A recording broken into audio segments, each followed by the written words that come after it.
어제 아침에도 우리가 생각했던 것처럼 요 사도 요한의 요한복음의 주제는 이것입니다. 하나님이 어떤 분인가 하는 것이죠. 하나님이 누구신가. 1장 1절부터 계속해서 등장하는 것은 하나님은 말씀이셨습니다. 하지만 그냥 단순한 신학적 개념으로 존재하는 말씀은 아니셨습니다.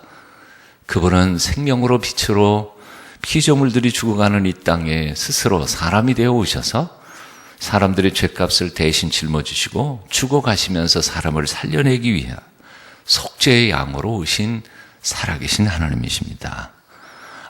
그분은 이 일반적인 종교적인 개념으로 죄인은 벌하시고 또 의인은 상 주시는 그런 종교적인 개념에 있어서의 하나님의 모습은 아니었습니다.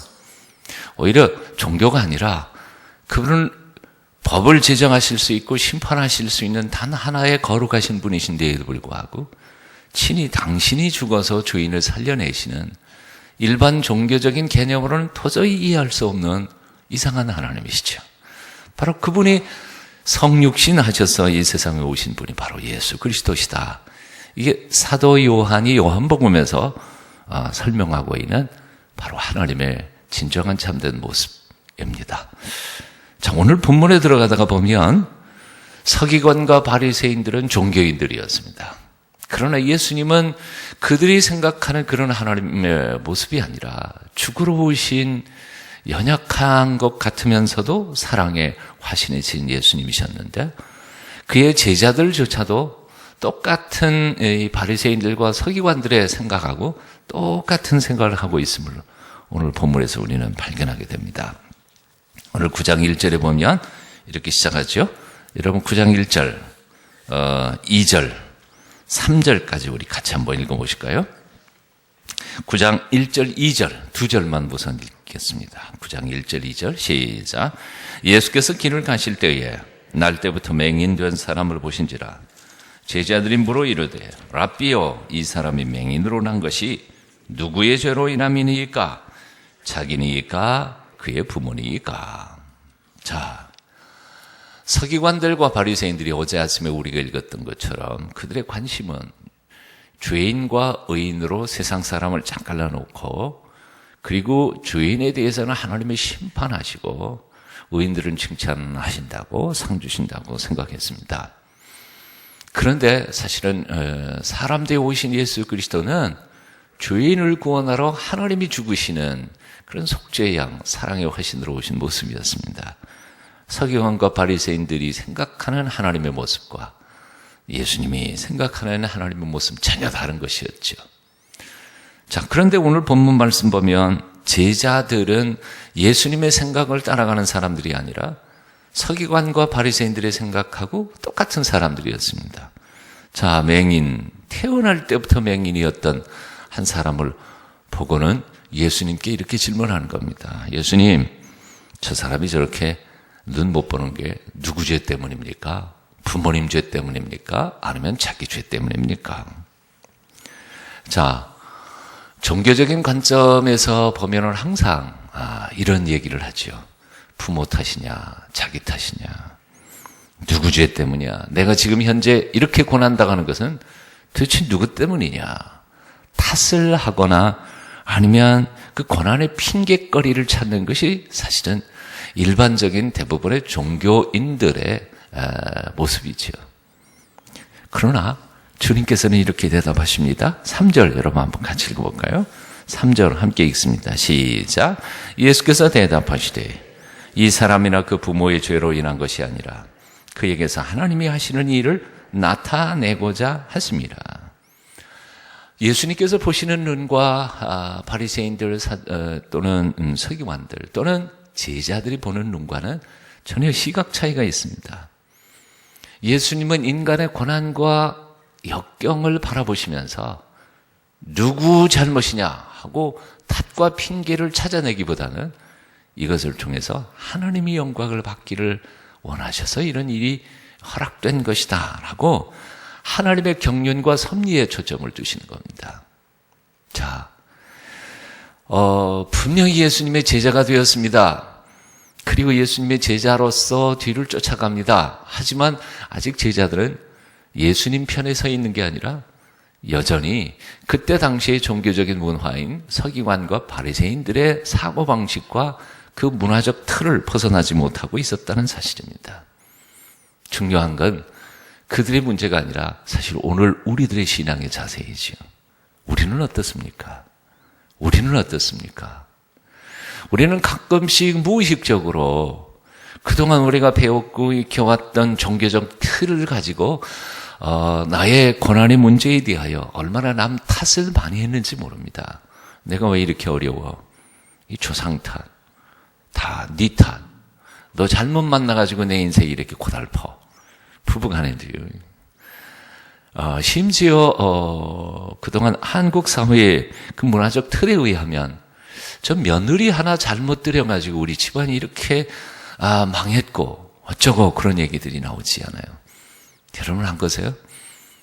행여나 우리는 그리스도인이라고 하는 사람들이, 예수 믿는다는 사람들이 아직도 그런 문화적 틀, 종교적인 틀에 사로잡혀서 성경적 사고를 하지 못한 채 자꾸 네 탓, 내 탓 핑계대면서 우리는 하나님의 영광을 위하여 하나님이 우리에게 주신 고난을 통한 하나님의 축복을 바라보지 못한 채 서로 원망만 하면서 살아가고 있지 않았던가 하는 것이지요.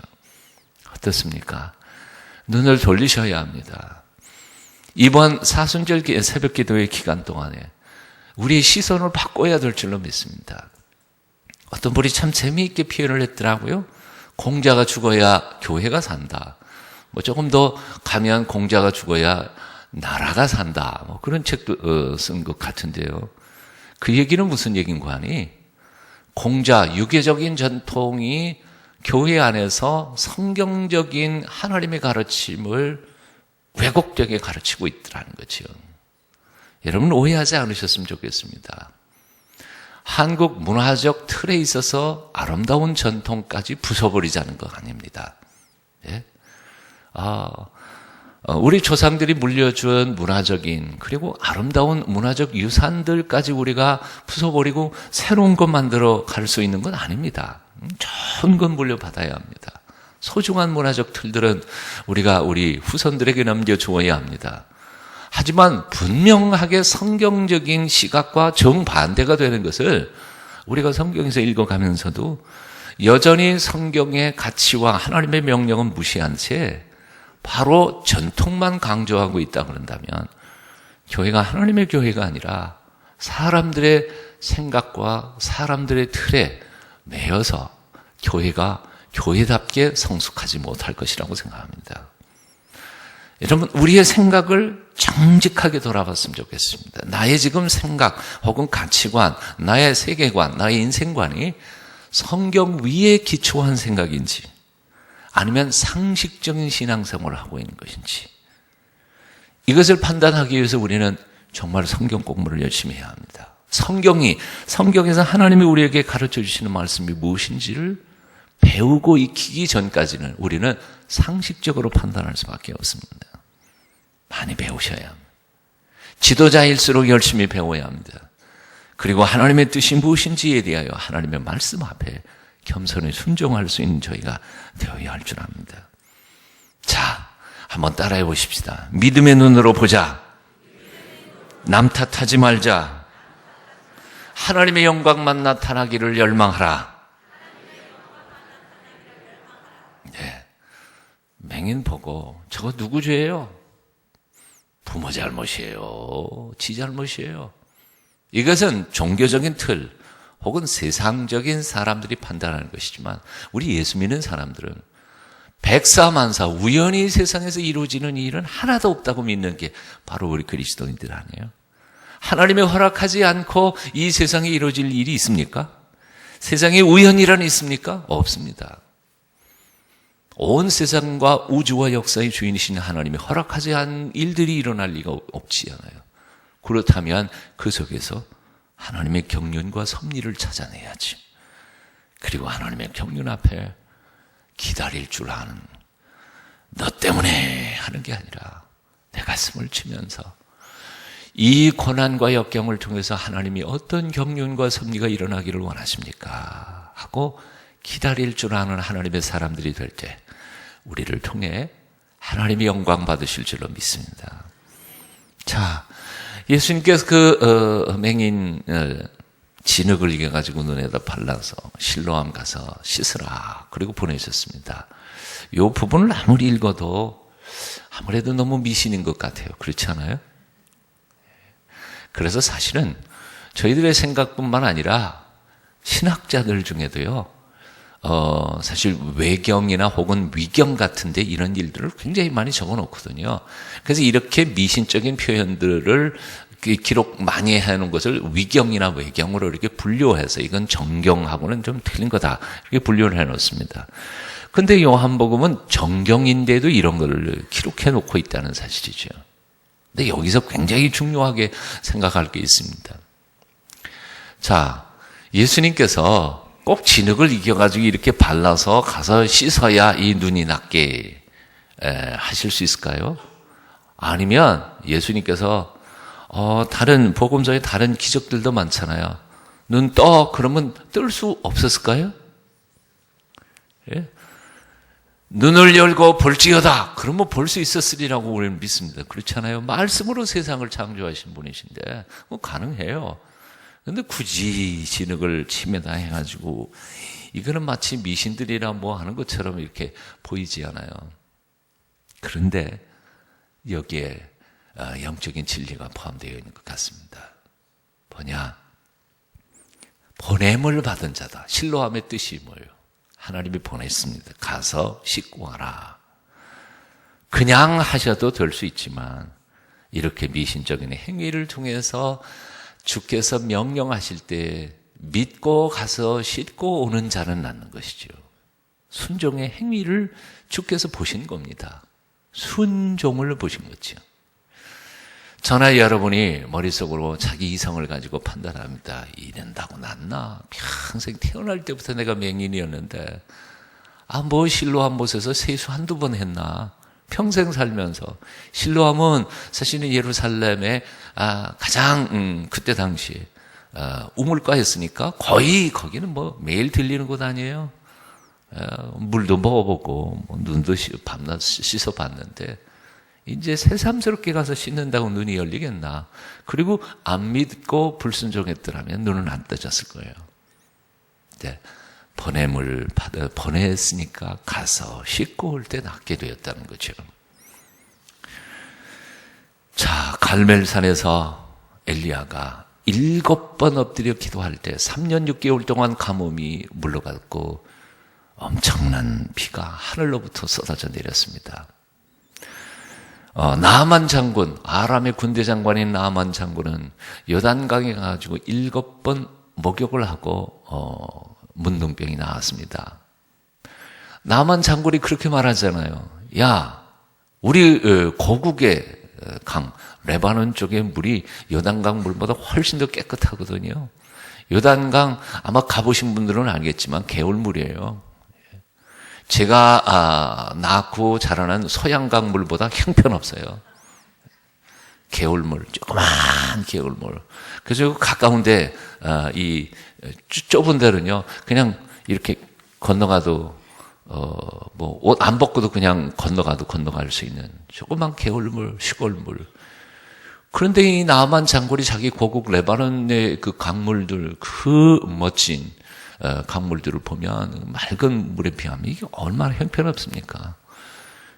근데 내가 목욕을 한다 그래서 내가 나으면 뭐 벌써 문둥병 10번은 낫겠다.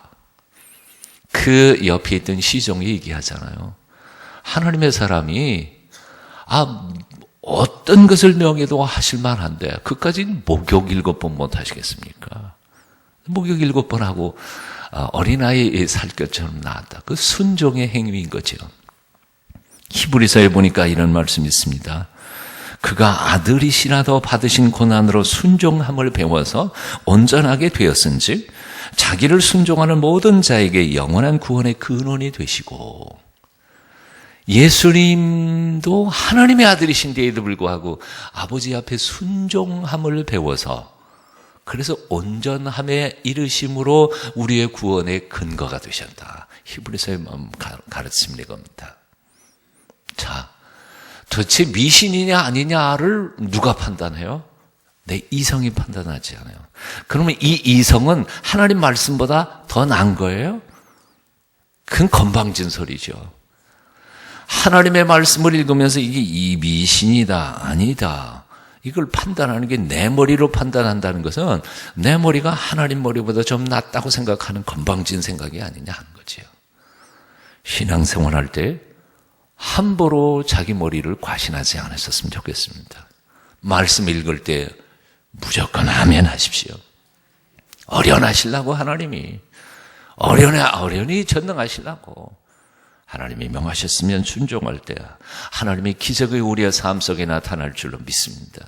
그냥 조건 없이 믿으세요. 내 머리 믿지 말고요. 뭐 그렇게 머리도 별로 좋지 않은데 IQ 150 넘어가는 사람 있으면 손 들어보세요. 별로 좋지도 않은데 하나님 말씀을 믿으십시다. 자, 여기 오늘 마지막으로 생각할 것이 있습니다. 바리새인과 그리고 서기관들이 이 눈뜬 맹인에게 이렇게 말합니다. 야, 안식일을 범한 네 눈을 뜨게 했던 사람, 우리가 보니까 분명히 죄인이다. 안식일을 범했으니까 죄인이다. 라고 벌써 그 사람에게 대하여 유죄를 선고했습니다. 자, 그들의 관심이 어디에 있는지를 한번 살펴봤으면 좋겠습니다. 평생을 어둠 속에서 살았던 사람입니다. 근데 눈이 떴습니다. 밝은 세상을 걸어가게 됐습니다. 여러분, 이게 얼마나 엄청난 기적이에요. 눈 그렇게 쉽게 뜨는 거예요? 네? 현대의학으로도 아무리 수술해도 못 고치는 그 맹인들이 얼마나 많아요. 아예 태어날 때부터 맹인이었는데 눈을 떴어요. 그러면 축하해야 되지 않아요. 이야, 잘 됐다. 기가 막힐 일이다. 하나님을 찬송해라. 감사해라. 누가 그런 일들을 했느냐. 그럴 판인데 이 서기관과 바리새인들의 관심은 어디가 있어요? 그날이 언제야? 안식일날 안식일 범한 죄인이다. 그 기적을 행하신 분에 대하여 박수는 못할 망정 죄인이다. 그런데 이 맹인이요, 모르겠어요. 태어날 때부터 맹인이었으니까 요즘처럼 뭐 점자가 2000년 전에 개발됐겠어요? 그때의 맹인은 공부도 못하고요. 배울 기술도 없고요. 그때의 맹인은 그저 구걸할 거지밖에는 될 가능성이 없었던 사람이었습니다. 그런데 이렇게 무식하고 불쌍한 사람이 서기관과 바리새인들, 소위 말하는 종교 지도자들, 하나님의 말씀의 전문가인 프로급 그 사람들보다 말을 더 똑똑히 합니다. 오늘 본문에서 뭐라 그래요? 대답하되 그가 죄인인지 아닌지 난 모르겠습니다. 난 그렇게 어려운 걸 몰라요. 율법으로 그렇게 복잡하게 죄인인지 아닌지 난 모르겠어요. 근데 내가 아는 거 딱 한 가지 있습니다. 내가 옛날에는 맹인이었지만 지금 눈 뜨고 본다는 사실입니다. 얼마나 확실합니까? 어렵게 얘기하지 않아요. 뭐 논리적이고 뭐 비판하고 싸울 필요도 없어요. 나 몰라요. 그런 거. 어려운 거 나 몰라요. 율법 모르겠어요. 그분이 죄인인지 아닌지 난 모르겠어요. 당신들이 죄인이라고 그러니까 죄인일라는지 모르겠지만 그분 때문에 나는 옛날에는 눈을 못 봤던 사람인데 지금 이렇게 밝게 보고 있다는 사실이에요. 그에게 내면에 숨은 고백은 뭐예요? 나는 그분이 죄인이 아닌 것 같습니다. 틀림없이 그분은 하나님이 보내주신 메시아가 틀림없습니다. 라고 하는 고백 아니에요. 여러분, 신앙의 고백이라는 게 다 이런 거라고 생각해요. 여러분, 예수 안 믿는 사람들한테 어떻게 얘기하시겠어요? 철학적으로 얘기할래요? 신학적으로 뭐 변론하실래요? 아니요. 우리가 뭐 그런 거 복잡한 거 어떻게 알아요? 전도 간단해요. 간단해요. 나 몰라요. 그 어려운 거. 하지만 내가 예수 믿기 전에는요, 나 이렇게 못 살았어요. 예수 믿고 난 다음에 내 마음에 얼마나 하늘의 평안이 있는지요. 이거 제 고백입니다. 여러분들의 고백 아니세요? 예. 절에 다닐 때 이렇게 못 살았어요. 정말 마음의 평안과 기쁨과 감격으로 오늘 죽어도 나는 여한이 없이 죽을 수 있는 것. 이건 바로 내 안에 계신 예수님 때문입니다. 자기 얘기하면 되지 않아요. 어려운 철학 얘기하지 마십시오. 간증이란 간단합니다. 자기 자랑하는 게 아니라 내가 예수님 만나고 나서 얼마나 변화됐는지에 대하여 솔직하게 있는 그대로 표현하는 겁니다. 이 본문이 사실은 노회선 선장이었던 분 한 분 계시죠? 영국에. 그랬다가 나중에 회개하고 돌아서서 목사가 되셨던 그분의 찬송가에 나오는 얘기죠. I was once blind. 나는 옛날에 맹인이었었습니다. Now I am found. 혹은 발견했고 나는 지금 보고 있습니다. 여러분들의 고백이시기를 축원합니다. 기도하겠습니다. 주님, 너무 어렵게 신앙생활하는 저희가 되지 않게 하여 주시옵소서. 오늘도 우리 가운데 오셔서 우리를 살리기 위해서 기꺼이 죽어주셨던 부활하신 주님으로 인하여 오늘도 담대하게 사는 믿음의 거룩한 백성들로 삼아 주시옵소서. 내 힘, 내 재주, 내 실력, 내 노력, 내 좋은 머리로 사는 것이 아니라 오늘도 우리 가운데 오신 성령님으로 인하여 오늘 넉넉히 세상을 승리하면서 살 수 있을 줄로 믿습니다. 믿음의 고백, 당당하게 세상을 향하여 선포하면서 살아가는 오늘 하루 되게 해 주시옵소서. 주의 백성들의 가정의 평강을 더하여 주시고 이번 사순절 새벽기도의 기간 날마다 아침마다 새벽에 도우시는 여호와 하나님의 도우심과 성령의 역사하심 베풀어 주시옵소서. 주 앞에 올려드리는 기도의 제목마다 하나님이 연락하여 주시고 기간은 짧지만 집중적으로 기도할 때 하나님 응답하시옵소서. 변화받는, 그래서 부활절 아침에 부활에 변화된 나의 삶, 나의 영혼을 인하여 기뻐하며 감격하는 감격의 부활주의를 맞게 주여 우리를 변화시켜 주시옵소서. 이제는 우리 주 예수 그리스도의 그 크신 은혜와 아버지 하나님의 만극하신 사랑과 성령님의 감화, 감동, 위로 교통케 하여 주시니 오늘도 하나님 앞에 새벽까지 달려나와 예배하며 말씀 들었던 주의 백성들 한 번 한 번 머리 위에 지금부터 영원까지 함께 계시기를 간절히 축원하옵나이다. 아멘.